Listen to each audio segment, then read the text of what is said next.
أما بعد فأعوذ بالله من الشيطان الرجيم. بسم الله الرحمن الرحيم. تبارك الذي بيده الملك وهو على كل شيء قدير الذي خلق الموت والحياة ليبلوكم أيكم أحسن عملا وهو العزيز الغفور. وقال الله تبارك وتعالى هذا من فضل ربي ليبلوني أأشكر أم أكفر. وقال الله تبارك وتعالى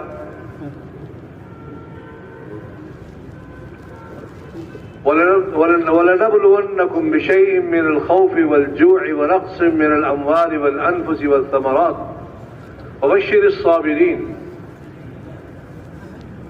وقال الله تبارك وتعالى فأما الإنسان إذا ما ابتلاه ربه فأكرمه ونعمه فيقول ربي أكرمن وأما إذا ما ابتلاه فقدر عليه رزقه فيقول ربي أهانن.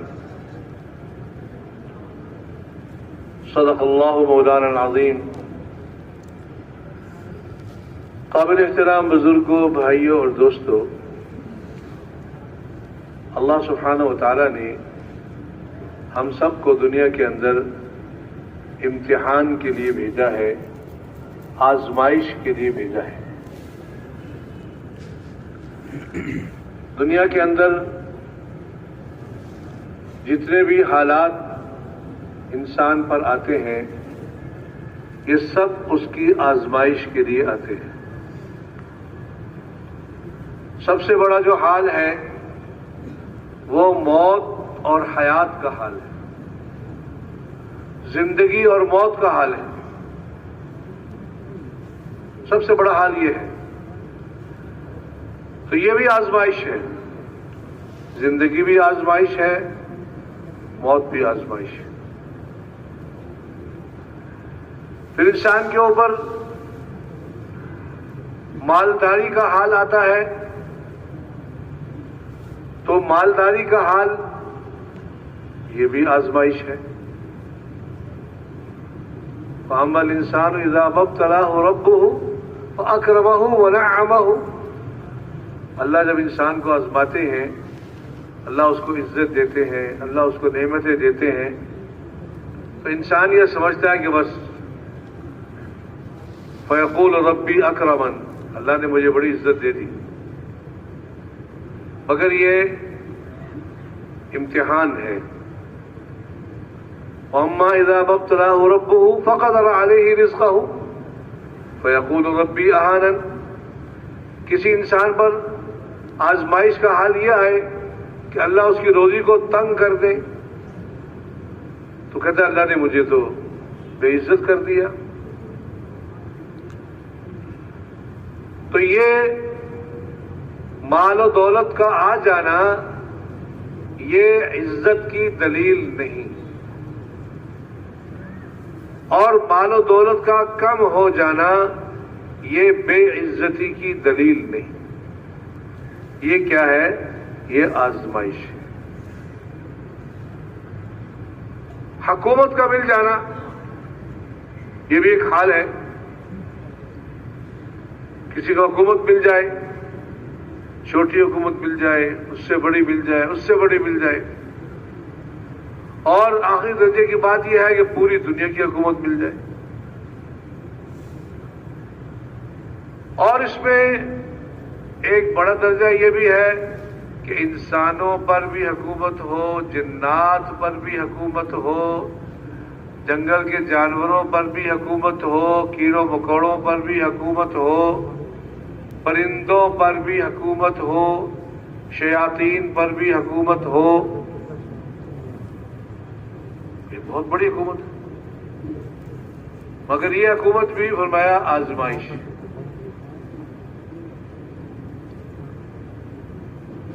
سلیمان علیہ السلام کو کوئی درخواست یہ ہے، ساتھی جو پیچھے بیٹھے ہیں نا یہ سامنے آ جائیں. پیچھے بیٹھنا جو ہے نا یہ بیان کے، تعلیم کے، ادب کے خلاف. یہاں تشریف ادھر آ جائیں، یہاں ادھر سے اللہ آپ کو جزائے خیر دے. معاف کیجیے گا، محسوس نہ کیجیے گا. سامنے آ جائیں.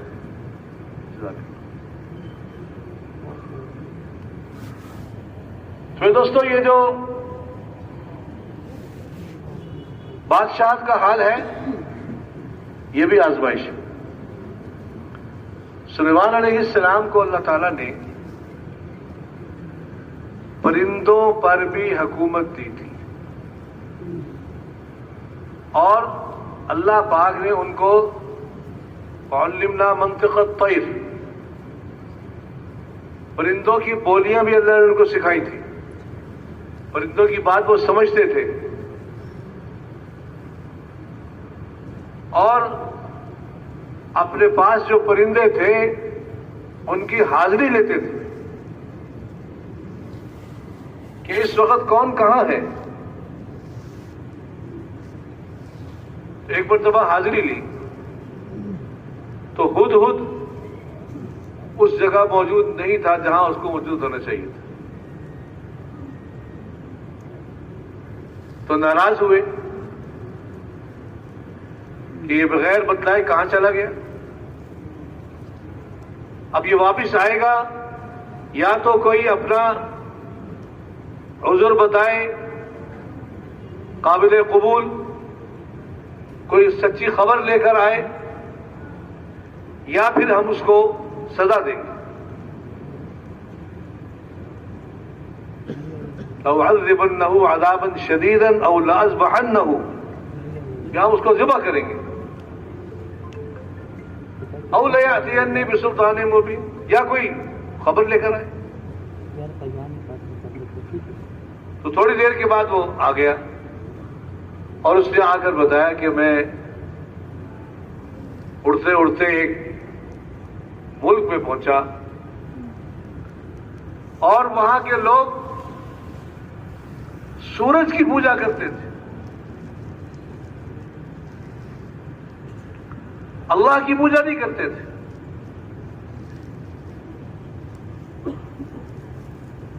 تو سلیمان علیہ السلام نے ایک تو یہ سوچا کہ بھئی ان ملک والوں کو دعوت دینی چاہیے، ساتھ یہ بھی ترتیب ہوگی کہ اس کا امتحان بھی ہو جائے گا کہ یہ بات سچ کہہ رہا ہے کہ جھوٹ کہہ رہا ہے. تو ایک خط لکھا اور فرمایا کہ اذهب بکتابی ھذا، میرا خط لے کر جاؤ اور پھر مجھے آ کے بتاؤ کہ وہ کیا جواب دیتے. تو سلیمان علیہ السلام کا خط لے کر وہ اس ملک کی جو ملکہ تھی، بلقیس اس کا نام تھا، اس کے پاس گیا اور اس کے سینے پہ جا کے وہ خط ڈال دیا. اس نے جب خط کھول کے پڑھا، اس خط میں لکھا ہوا تھا انہو من سلیمان وانہو بسم اللہ الرحمن الرحیم. یہ خط جو ہے یہ سلیمان کی طرف سے ہے اور یہ خط اللہ کے نام کے ساتھ ہے جو رحمان الرحیم ہے. اور پیغام یہ ہے اللہ تعالی علیہ واتونی مسلمین، کہ میرے مقابلے میں اپنی بڑائی مت لاؤ اور مسلمان ہو کر میرے پاس آ جاؤ.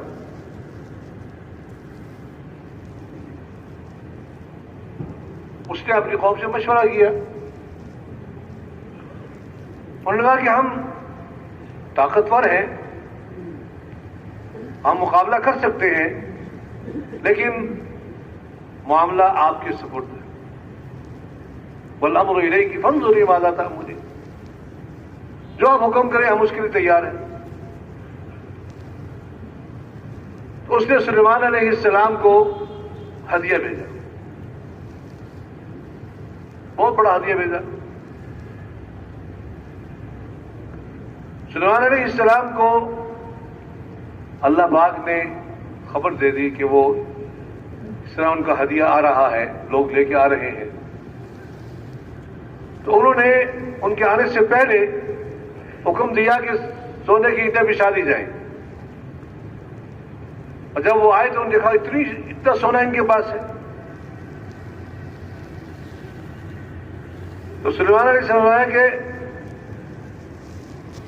کون اس کا تخت لے کر میرے پاس آئے گا، بلقیس کا تخت کون لے کر آئے گا؟ تو ایک دیو تھا جنات کا بڑا، اس نے کہا کہ میں آپ کی مجلس کے ختم ہونے سے پہلے پہلے اس کو لے آؤں. تو انہوں نے اس کو منظور نہیں فرمایا. تو ایک عالم تھے، زبور کے عالم، انہوں نے کہا کہ میں اس تخت کو آپ کی خدمت میں پلک جھپکنے میں پیش کر دوں. آپ نظر اٹھائیں، نیچے دیکھیں. نیچے دیکھا تو تخت موجود تھا، اور تو تخت اتنا بڑا تھا جیسے کوئی آج کل کا بہت بڑا ایوان صدر ہو. تو جب تخت سامنے آیا تو ایک بہت بڑی اللہ کی نعمت، کتنی اللہ نے قدرت دی،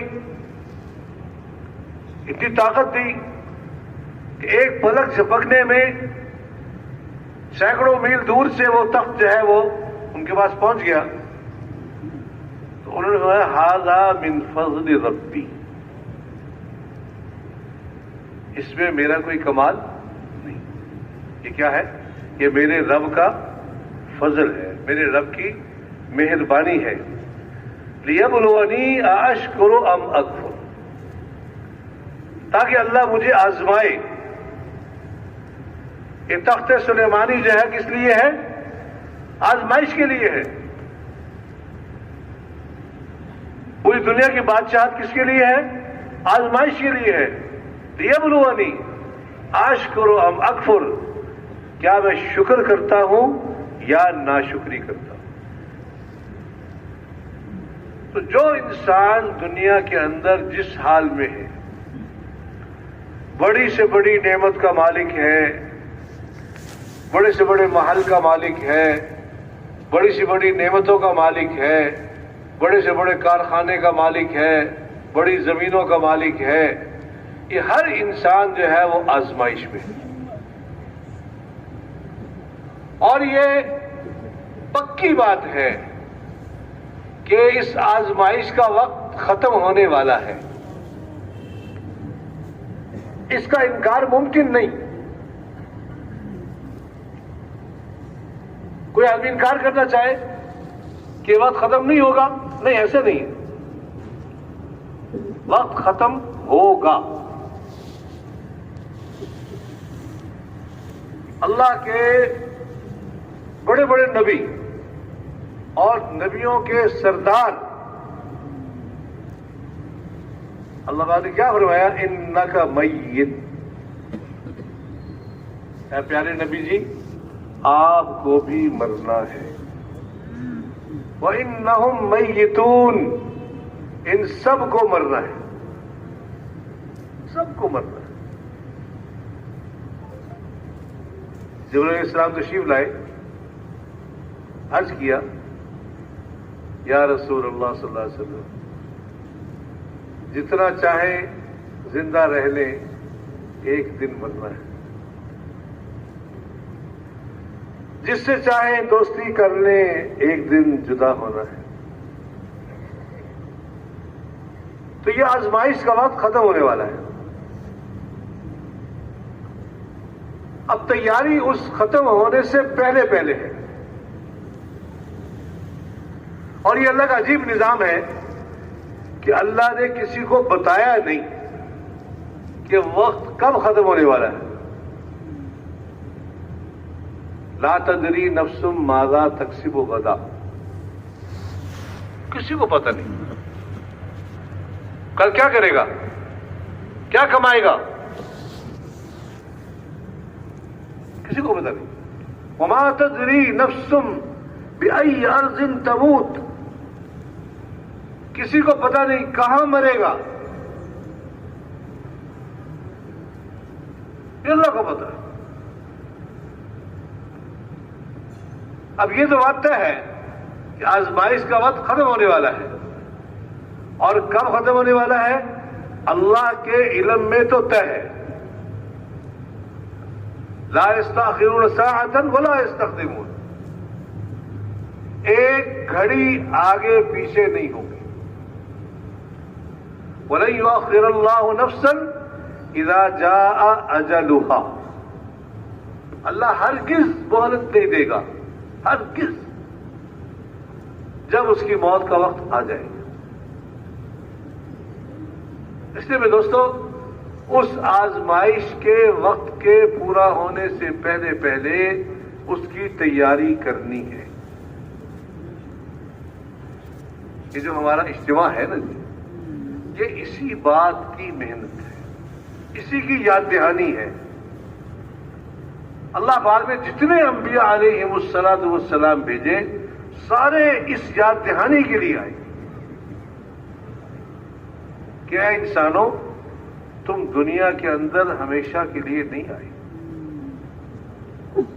تم نے مرنا ہے، اللہ کے سامنے پیش ہونا ہے. وَمَا مِنْكُمْ مِنْ أَحَدٍ إِلَّا سَيُكَلِّمُهُ رَبُّهُ لَيْسَ بَيْنَهُ وَبَيْنَهُ تُرْجُمَانٌ. ہر شخص اس سے اس کا رب براہ راست بات کرے گا. ہر شخص کی ذاتی پیشی ہے. دنیا کے اندر جو ہے نا جی، بات بھی کہتا ہے بھائی میں کسی کو سفارش کر دوں گا، کسی کو بھیج دوں گا، مؤخر کر دوں گا، جی آج نہیں آ سکتا، کل آؤں گا، پرسوں آؤں گا، ابھی نہیں آ سکتا، بیمار ہوں، نہیں، وہاں نہیں چلے گی. وہاں ہر شخص کی ذاتی پیشی ہے، درمیان میں کوئی ترجمان اور واسطہ نہیں ہوگا. وہاں انسان اپنی دائیں دیکھے گا تو اس کو وہ نظر آئے گا تو جو آگے بھیجا تھا، بائیں دیکھے گا تو وہ نظر آئے گا جو آگے بھیجا تھا. تو ہر شخص دنیا کے اندر اپنی آخرت کو تیار کر رہا ہے. انسان کے جسم سے نکلنے والا کوئی عمل بیکار نہیں ہے. آنکھوں سے نکلنے والا، آنکھوں کی نظر بیکار نہیں ہے. يَعْلَمُ خَائِنَةَ الْأَعْيُنِ وَمَا تُخْفِي الصُّدُورُ.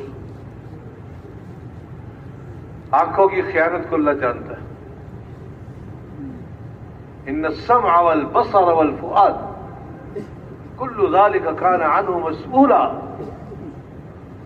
کان سے کیا سنا تھا، آنکھ سے کیا دیکھا تھا، دل میں کیا کچھ بھرا تھا، اس کے بارے میں پوچھ ہوگی.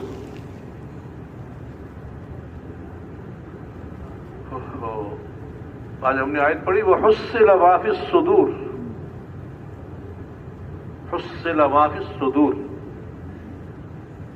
جو دلوں میں چیزیں چھپی ہوئی تھی نا، ان کو زبردستی حاصل کر لیا جائے گا. نکالو کیا ہے دل کے اندر، کیا ہے، آدمی چھپا نہیں سکے گا. تو دوستو ہم سب آزمائش میں ہیں، ہم نے تیاری کرنی ہے، ہم نے اللہ کے پاس جانا ہے، پیش ہونا ہے، اس کے لیے محنت ہے. میں دوستو ایک محنت ہے دنیا کی. آج ہم سے محنت میں لگے ہوئے، دنیا کی محنت میں لگے ہوئے، دنیا بنا رہے ہیں، لیکن اللہ تعالی کے یہاں دنیا کی قیمت نہیں. کیا فرمایا؟ وَمَا الْحَيَاةُ الدُّنْيَا إِلَّا مَتَاعُ الْغُرُورِ. دنیاوی زندگی صرف دھوکہ ہے، خالی دھوکہ نہیں، صرف دھوکہ ہے۔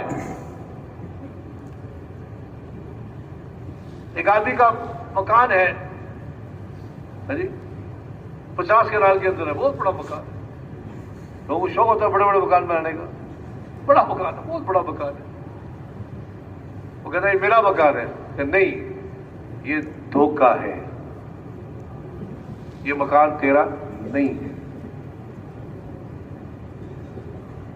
اس لیے ہوا ہے کہ اللہ پاک کو سب سے زیادہ جو ناپسند ہے نا مال کا خرچ کرنا، وہ تعمیر کے اندر ہے۔ تعمیر میں پیسہ لگانا، مال کا خرچ کرنا، یہ اللہ کو سب سے زیادہ ناپسند ہے۔ اللہ عالم کیوں زیادہ ناپسند ہے، لیکن میں سوچ رہا تھا کیوں زیادہ ناپسند ہے، تو دل میں یہ بات آئی کہ اس لیے ناپسند بھی ہو سکتا ہے کہ آپ نے اس سے فائدہ تو اٹھانا نہیں۔ بھی آدمی کھانا کھاتا ہے تو چلو کوئی فائدہ ہو گیا، کوئی کپڑے پہنے چلو کوئی فائدہ ہو گیا، کوئی مکان بنا لیا اتنا بڑا، اس مکان سے کیا فائدہ؟ کوئی سطر چھپانے کے لیے، عزت بچانے کے لیے، گرمی سردی سے بچنے کے لیے آدمی ضرورت کے مطابق مکان بنا لے۔ تو ہے کہ ایسے ہی گھر بناتے ہیں، لم تسکم من بعدہ الا قلیل، تو دل کا مسا گرو ہم لم تسکم من بعدہ، ایسے گھر بنائے جس میں رہ ہی نہیں، ایسے گھر بنائے جس میں رہے ہی نہیں۔ ہم ایک شہر میں گئے، ہم گشت کر رہے تھے، بڑے بڑے مکان، 2 منزلہ، بڑے بڑے وسیع مکان، تو جس گھر میں جائے کوئی ملے نہیں، جس گھر میں جائے کوئی ملے ہی نہیں، یا کتا یا چوکیدار، بس اور کوئی ہے ہی نہیں۔ مجھے کہاں گئے، کیا ہوا؟ کہ یہ سب لوگ باہر رہتے ہیں، یہ سب لوگ باہر رہتے ہیں۔ بھائی جب باہر رہتے ہیں مکان یہاں کیوں بنائے؟ تو مکان بنا رہے ہیں، رہتے نہیں، تو ایسے مکان کا کیا فائدہ؟ تو دنیا کے اندر جو آدمی محنت کر رہا ہے تو اس محنت کا نتیجہ دنیا میں اگر حاصل کر لے تو اس کا فائدہ ہے، مگر وہ فائدہ وقتی ہے۔ دنیا کو اللہ نے سارا کہا کہ وہ متاع الدنیا قلیل، متاع الدنیا قلیل، ساری دنیا کا سامان تھوڑا ہے۔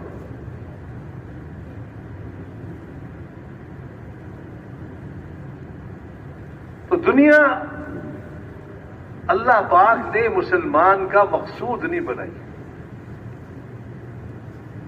الدنیا خلقت لکم وانتم خلقتم للآخرہ، میں انسان دنیا تمہارے لیے بنی ہے، تم آخرت کے لیے بنے ہو۔ آج اللہ معاف کرے، ایک آدمی دکان بناتا ہے اور دکان کو مقصد بناتا ہے کہ میں نے اس دکان کو بنانا ہے، اس کو بڑھانا ہے اور بڑھنا ہے اور بڑھنا ہے اور بڑھنا ہے۔ بڑھا بڑھا کے پھر آخر انجام کیا ہے؟ بڑی بنا لی دکان، پھر کیا ہوا؟ آخر کیا ہوا؟ میں نے اس ملازمت میں آگے بڑھنا ہے، جھوٹ بول کے آگے بڑھنا ہے، رشوت دے کے آگے بڑھنا ہے، اور آگے بڑھنا ہے اور آگے بڑھنا ہے، آگے بڑھ کے پھر جانا کہاں ہے؟ میں نے زمینوں میں قبضے کر رہے ہیں، زمین کو حاصل کر رہے ہیں، جائز ناجائز۔ اس بات میں آتا ہے ایک آدمی ایک بالشت زمین ناجائز قبضہ کرتا ہے، ایک بالشت زمین ناجائز قبضہ کرتا ہے، قیامت کے دن اللہ تعالیٰ یہ ایک بالشت زمین، اس کے نیچے ساری یہ پوری زمین کھودو، اس کی مٹی، اس کے نیچے دوسری زمین کھودو، اس کی ساری مٹی، پھر تیسری، پھر چوتھی، 7 زمینوں کی مٹی اکٹھی کر کے اللہ اس کے گلے میں ڈال دیں گے۔ تو ایک بالش زمین کا وزن کتنا ہوگا جی؟ اور اگر خدا نخواستہ ایک مرلہ زمین قبضہ کی ناجائز، اور ایک کنال قبضہ کر لی اور مربے کھا گئے لوگوں کے، ہے جی؟ اس میں فرمایا کہ دنیا مال ملا مال لہ، دنیا اس کا مال ہے جس کا کوئی مال نہیں، دنیا اس کا مال ہے جس کا کوئی مال نہیں۔ دنیا دار و ملا دارانہ، دنیا اس کا گھر ہے جس کا کوئی گھر نہیں۔ اور آخری بات فرمائی وَيَجْمَعُهَا مَن لَا عَقْلَ لَهُ، اور دنیا کو وہ سمیٹ رہا ہے جس کے پاس عقل نہیں۔ رسول اللہ پاک ہمیں سمجھ نصیب فرمائے۔ تو ہم دنیا کے اندر آئے ہیں آخرت کی تیاری کے لیے۔ اللہ نے سارے نبیوں کو بھیجا آخرت کی طرف متوجہ کرنے کے لیے، اور نبیوں نے عملی زندگی گزار کے دکھائی کہ ہم دنیا کے لیے نہیں ہیں۔ حالانکہ انبیاء علیہم السلام کو اللہ تعالیٰ عیش و عشرت کی زندگی اگر دینا چاہتے تو بہت دے سکتے تھے۔ حضور پاک صلی اللہ علیہ وسلم نے فرمایا کہ اللہ تعالیٰ نے مجھے سارے زمین کے خزانوں کی چابیاں مجھے دے دی، ساری زمین کے خزانوں کی چابیاں مجھے دے دی۔ میرے رب نے مجھے پیشکش کی کہ میں آپ کے لیے مکہ کے پہاڑوں کو سونے کا بنا دوں، اور جہاں آپ جائیں آپ کے ساتھ چلیں۔ تو میں نے کہا نہیں یا اللہ، ایک دن کھانے کو ملے کھاؤں تیرا شکر ادا کروں، ایک دن کھانے کو نہ ملے تو صبر کروں اور تیری طرف زاری کروں۔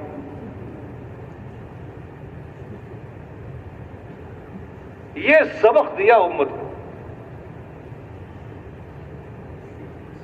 حضور پاک صلی اللہ علیہ وسلم نے صحابہ کی توجہ جب بھی دیکھا دنیا کی طرف ہوئی، فوراً دنیا سے ہٹا کر آخرت کی طرف لگائی۔ دنیا اصل نہیں ہے، چیزیں اصل نہیں ہیں، آخرت اصل ہے، اعمال اصل ہیں۔ ایک صحابی آئے، یا رسول اللہ صلی اللہ علیہ وسلم مجھے آج جہاد میں اتنا فائدہ ہو کسی کو نہیں ہوا۔ کتنا فائدہ ہوا کہ جی میں سامان خریدتا رہا، بیچتا رہا، 300 اوقیہ چاندی نفع میں بچی۔ 300 اوقیہ چاندی کے تقریباً 5 لاکھ روپے بنتے ہیں۔ اب ایک آدمی تھوڑا 1-2 گھنٹے میں کاروبار کرے اور 5 لاکھ کما لے، بظاہر تو بہت بڑی بات ہے۔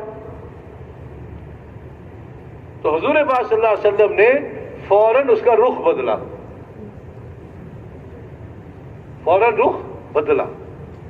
میں اس سے بہتر نفع کی چیز نہ بتاؤں؟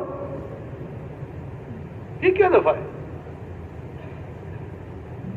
کہ جی بتائیں۔ فرمایا کہ فرض نماز کے بعد 2 رکعت نفل۔ فرض نماز نہیں، اس کا ثواب تو بہت اونچا ہے۔ یہ فرضوں کے بعد 2 نفل، صرف 2 نفل۔ اللہ معاف جس کو ہم کوئی اس کی حیثیت نہیں سمجھتے، ان 2 نفلوں کا فائدہ اس سے زیادہ ہے۔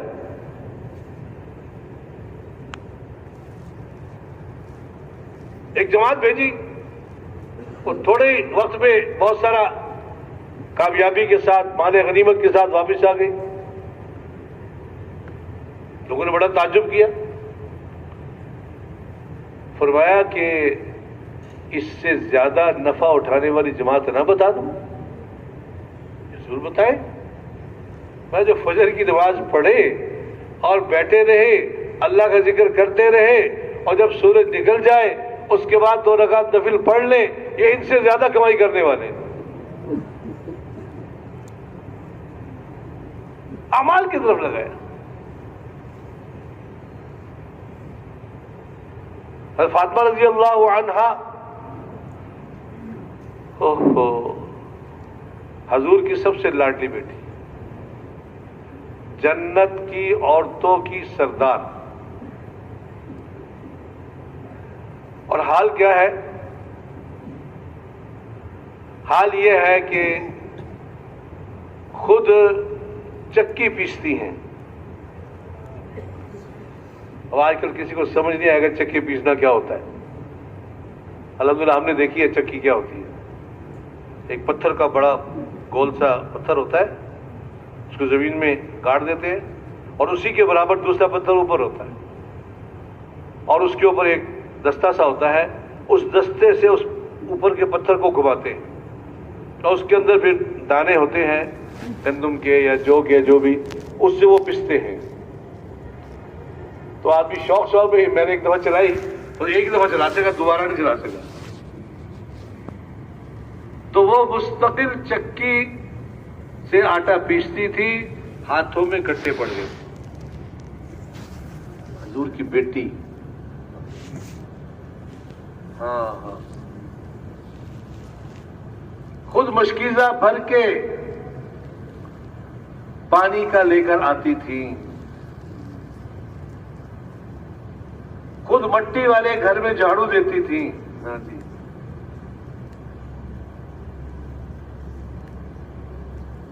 حضور کے پاس کچھ خادم آئے، غلام آئے، حضور نے کہا کہ جاؤ تم بھی لے آؤ۔ خاوند کے کہنے پہ چلی گئی، جا کے دیکھا حضور کے پاس مجمع ہے، واپس آ گئی۔ بعد میں حضور تشریف لائے، فاطمہ آئی تھی، کس کام کے لیے آئی تھی؟ کہ جی خاوند نے بھیجا تھا، اس کام کے لیے بھیجا تھا۔ اب اللہ مجھے معاف کرے، میں سوچتا ہوں کہ ہم سب ماشاءاللہ بیٹیوں والے ہیں، تو اگر ہماری بیٹی ہمیں کوئی فرمائش کرے اور ہمارے سامنے اس کے حالات بھی ہوں کہ بیٹی اتنی غریب ہے، اتنی ساری مشقت میں ہے، تو کیا خیال ہے؟ ہم میں سے ہر آدمی کوشش کرے گا کہ بیٹی کی خواہش کو پورا کیا جائے، اس کی ضرورت کو پورا کرنا چاہیے حتی الامکان۔ مگر حضور پاک صلی اللہ علیہ وسلم نے قیامت تک کے لیے بیٹیوں کو اور بیٹیوں کے باپوں کو سبق دیا۔ جی،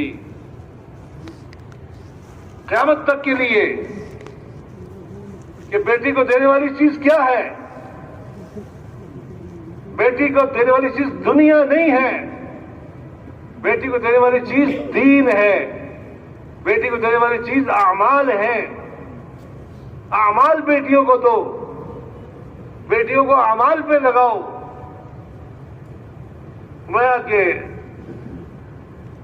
میں تمہیں اس سے بہتر چیز نہ بتاؤں؟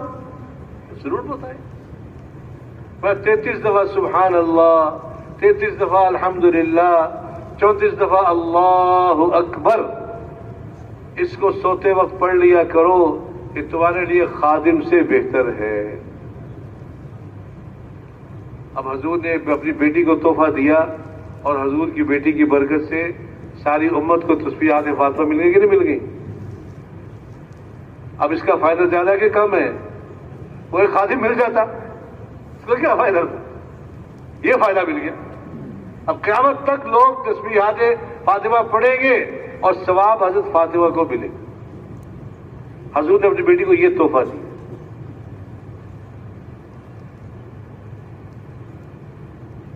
اللہ پاک کی طرف سے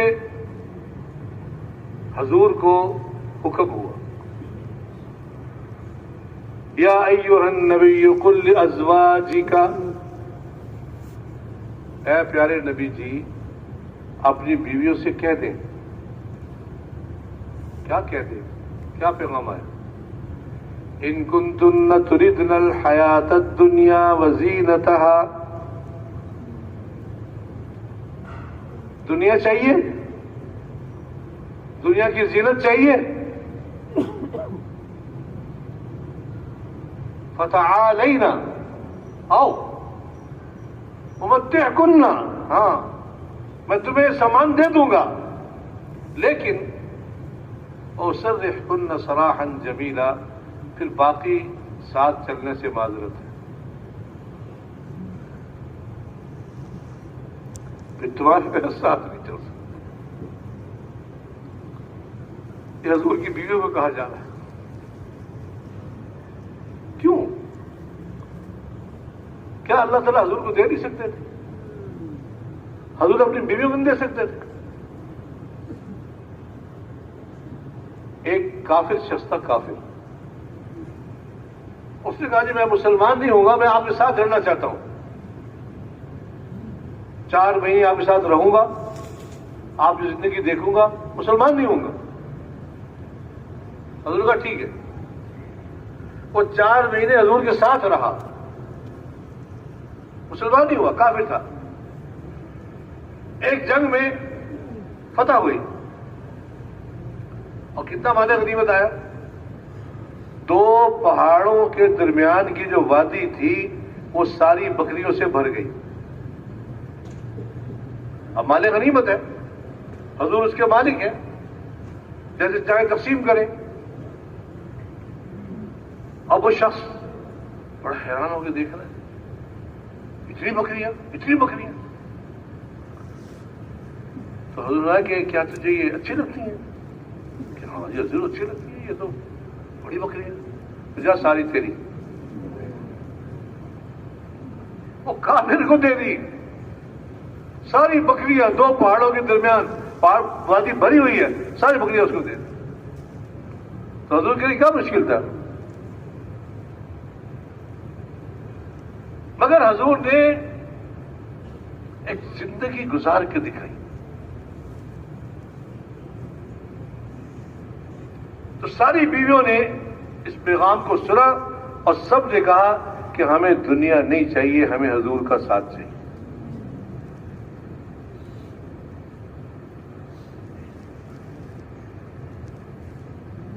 حضور پاک صلی اللہ علیہ وسلم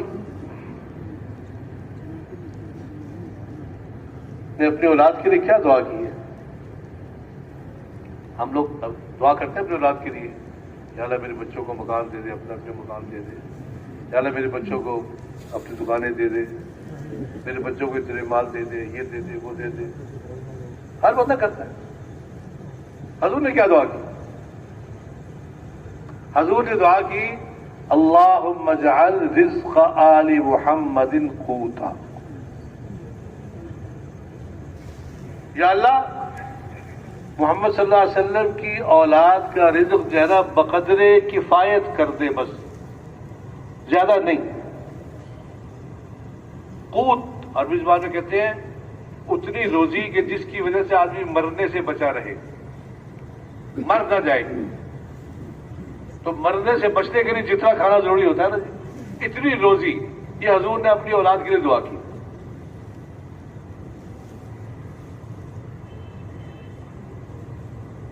لوگ جب زکوٰۃ نکالتے ہیں، صدقہ خیرات نکالتے ہیں، تو کوشش ہوتی ہے کہ بھئی ہم نیک لوگوں کو دیں، بزرگوں کو دیں۔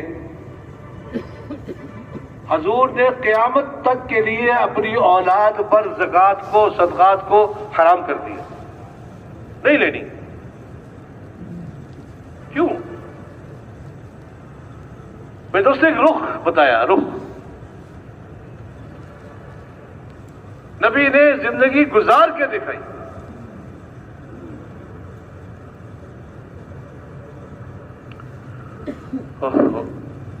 آج بھی اللہ نے وہ جگہ محفوظ رکھی ہوئی ہے۔ حضور پاک صلی اللہ علیہ وسلم کا گھر کتنا بڑا گھر تھا؟ وہ گھر جس میں 4 آدمی سو سکتے ہیں، 5واں نہیں سو سکتا۔ آج بھی وہ گھر محفوظ ہے۔ 3 قبریں بن چکی ہیں، چوتھی قبر عیسیٰ علیہ السلام کے لیے جگہ محفوظ ہے اور پانچویں قبر کی جگہ نہیں ہے. حضرت عائشہ رضی اللہ عنہا نے کہا کہ میں چاہتی تھی میری قبر یہاں بن جائے لیکن میں عمر کو ترجیح دیتی.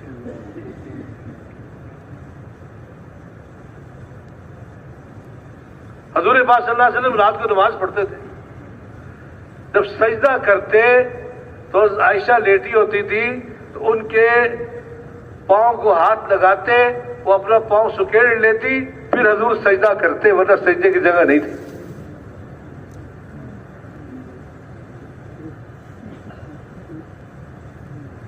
اللہ نے دکھایا. میں جو کام کرنا ہے اس کا علم سیکھنا بھی فرض ہے. علم سیکھو, اللہ کے ساتھ تعلق بناؤ. جس وقت کی جو دعا ہے, وہ جو آدمی جس وقت کی جو دعا ہے اس کا اہتمام کرے گا وہ کثرت سے اللہ کا ذکر کرنے والوں میں شامل ہو جائے گا. آسان بات ہے. جس وقت کی جو دعا ہے اس کا اہتمام کرو.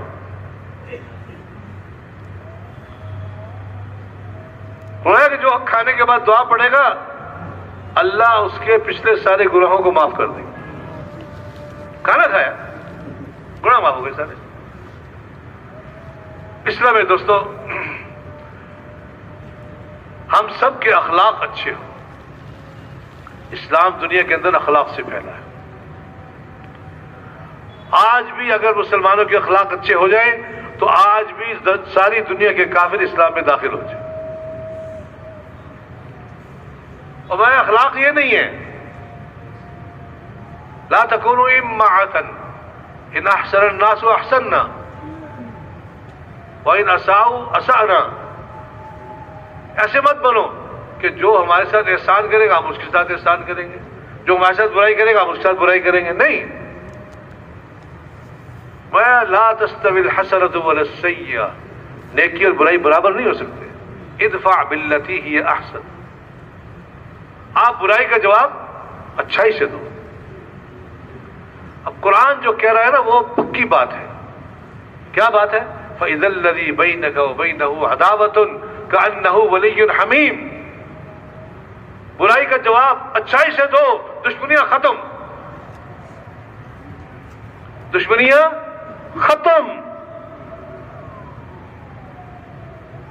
دشمنی گہری دوستی میں تبدیل ہو جائے گی. یہ اللہ کا وعدہ ہے, کر کے دیکھو.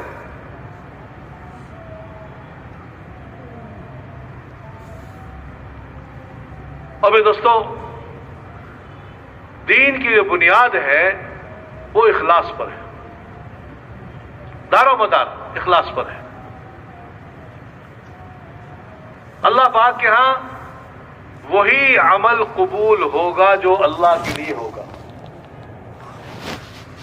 آدم علیہ السلام کے 2 بیٹے تھے شروع میں. ایک کے عمل کی بنیاد تقوی پر تھی, ایک کی بنیاد تقوی پر نہیں تھی.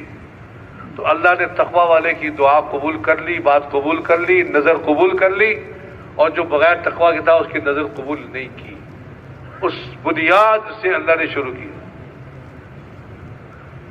انما یتقبل اللہ من المتقین. اللہ صرف اس کی دعا قبول کرتا ہے, اس کی عبادت قبول کرتا ہے جس کی بنیاد تقوی بھی ہوتی ہے.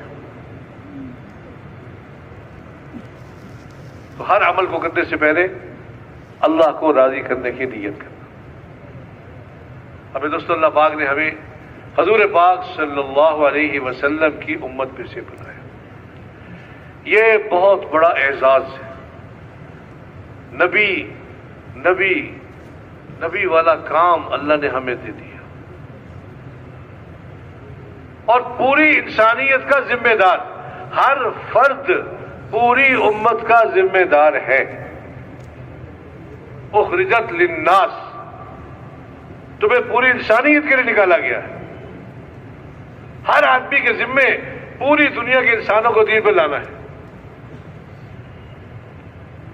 اب اس کے لیے ایک ہے نیت, ایک ہے عمل. نیت وہ چیز ہے کہ جس کے کرنے میں آدمی کے لیے کسی قسم کی طاقت کی ضرورت نہیں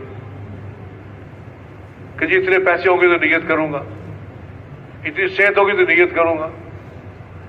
ایک بوڑھا آدمی بستر پہ پڑا ہوا، بستر مرگ پہ پڑا ہوا، وہ بھی نیت کر سکتا ہے کہ پورے عالم میں دین میں نے پھیلانا ہے، اور اللہ پاک اس کو اس کی نیت کا ثواب دے گی۔ تو ہم سب نیت کریں کہ ہم نے پورے عالم میں اللہ کے دین کو پھیلانا ہے۔ سب کی نیت ہے انشاءاللہ، پورا دین پورے عالم میں زندہ ہو، یا اللہ اس کے لیے مجھے استعمال کر لے، اس کے لیے مجھے توفیق دے۔ اب شروع کر دیں گے، مقامی گشت شروع کرنا ہے کہ نیت کیا ہو کہ اس گشت کے ذریعے پورے عالم میں دین کو پھیلانا ہے۔ بیرونی گشت کر رہے ہیں، نیت کیا ہو